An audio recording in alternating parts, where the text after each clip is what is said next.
और अब आपको बताएं कि इसराइली अफवाज की दरिंदगी ने मजीद 72 लबनानियों को शहीद कर दिया। गुज़िश्ता रोज 3 इसराइली हमलों में 392 लबनानी शहरी जख्मी भी हुए।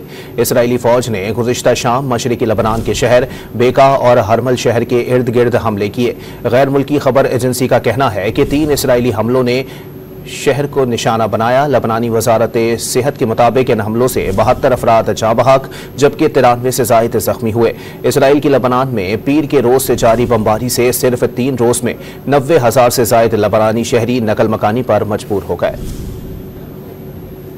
और अब आपको बताएं कि इसराइली अफवाज की दरिंदगी ने मजीद 72 लबनानियों को शहीद कर दिया। गुज़िश्ता रोज 3 इसराइली हमलों में 392 लबनानी शहरी जख्मी भी हुए। इसराइली फौज ने गुज़िश्ता शाम मशरिकी लबनान के शहर बेका और हरमल शहर के इर्द गिर्द हमले किए। गैर मुल्की खबर एजेंसी का कहना है कि 3 इसराइली हमलों ने शहर को निशाना बनाया। लबनानी वजारत सेहत के मुताबिक इन हमलों से 72 अफराद जाँ बहक जबकि 93 से ज़ायद जख्मी हुए।